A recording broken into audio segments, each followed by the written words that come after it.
In my walk away from Fort Vaux, just 2 minutes into the walk, I've now encountered my first trench. That's what they look like now. From the orientation away from the fort would have been just behind me in those trees. You could still see it if these trees weren't here. That's how close I still am. And this was probably a support trench or maybe a close-in defense trench. You can see the parapets are still there. And go right down into it.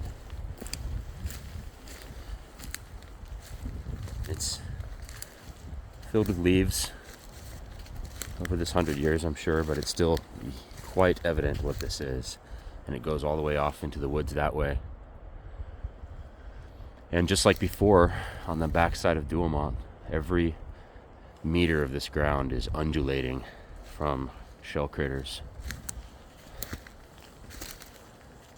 I haven't seen any artifacts yet except for ruins. I know that they're out here. I had an acquaintance come here 15 years ago in the summer, and he was rolling shells and grenades off the hills, which is crazy, I would say, but they're out here. I'll continue now away from the fort.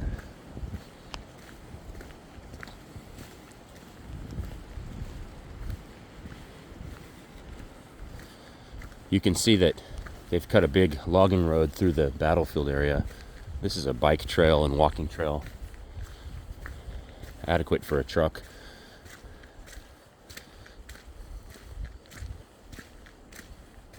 This was kind of the heart of darkness right here where I'm at now.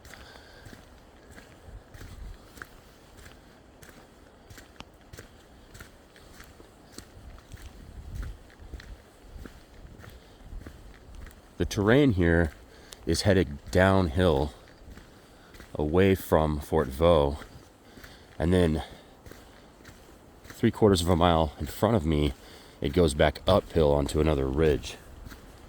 And so if you can imagine this with no trees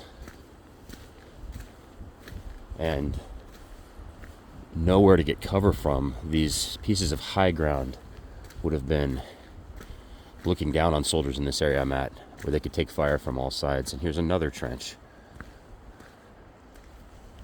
right here, just 100 meters in front of the next one. And this one just zigzags straight through the woods.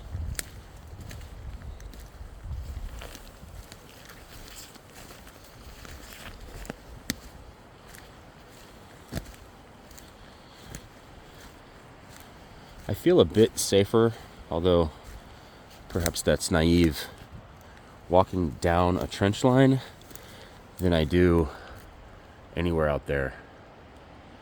Not that artillery wouldn't have been hitting these trenches everywhere. That's about as far as I want to go here. It just continues into the woods. There's a large shell crater right there.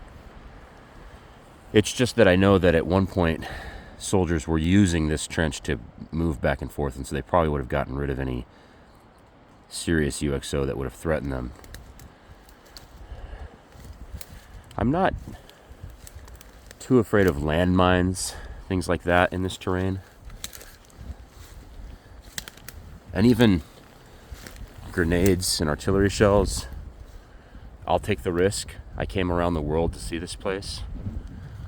What would freak me out in these woods would be a poison gas shell. Something I've never even faced. I would just run away if that occurred, but it's understood that the farmers here still plow up shells all the time, and UXO teams come out like garbage men in this area and collect artillery shells that the farmers put at the side of their fields. Even to this day, they call it the iron harvest. They're blasé enough about it that they just move them to the side of the field. So the question is, if you encountered a explosive shell, would you take the risk that the fuse is now rusted out and the shell is not dangerous. Probably it's not dangerous, but is that worth the risk?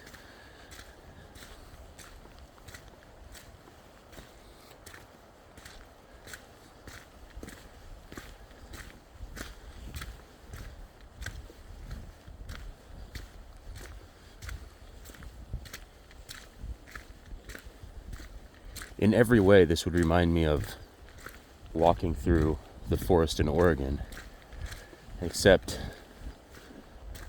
the knowledge of the provenance of these woods. There's another trench.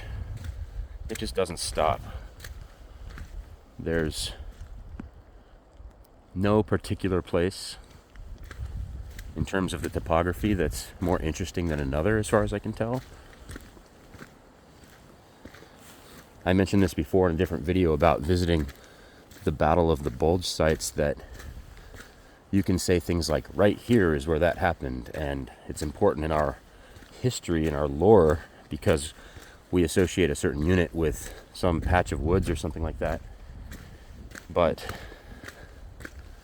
this would be something more equivalent to walking the entire length of Pickett's charge and trying to decide if one square foot of grass was more important than to another, and they're not really. It just gives you an idea of the scale.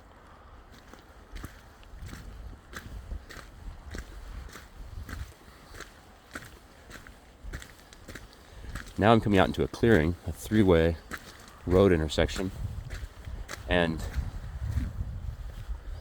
I can look across the valley back towards the German lines there,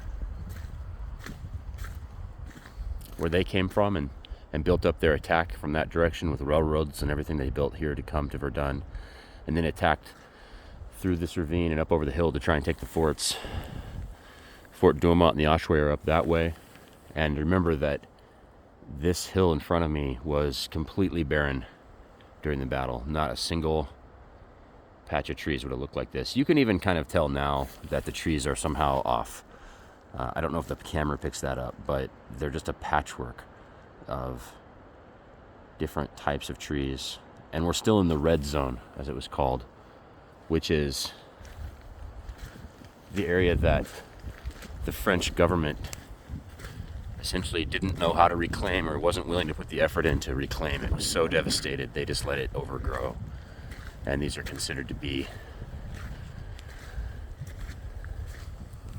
red zones, which are uninhabitable. Even to this day,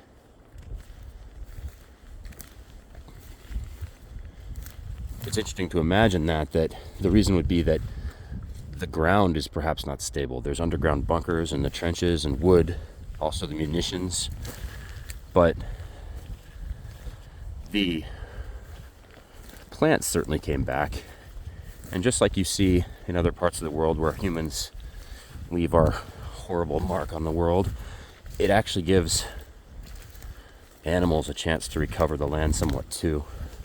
I'm sure that took some time here because of the chemical weapons, but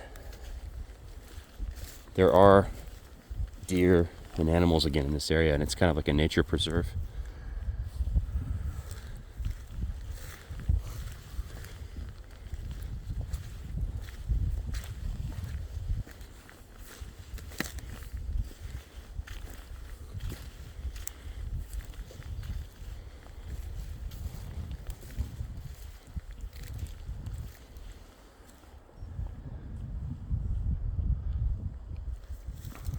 Right now I'm not sensing the craters quite as much, so maybe I'm actually coming out of the hardest hit artillery area and it goes up the mountain that way, which I'll probably stop the video and climb back up the mountain to get a better vantage point. But in that direction would be the German lines, and then they fought across this entire ridge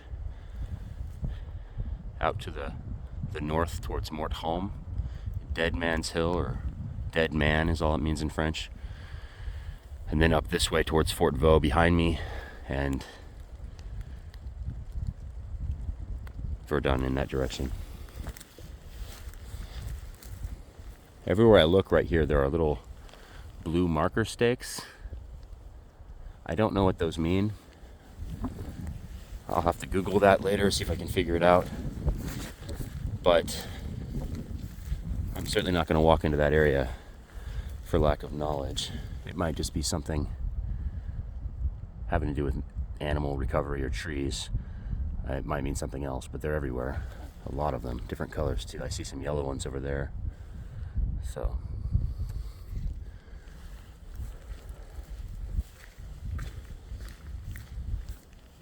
Fort Vaux doorstep, immediately in front of the fort.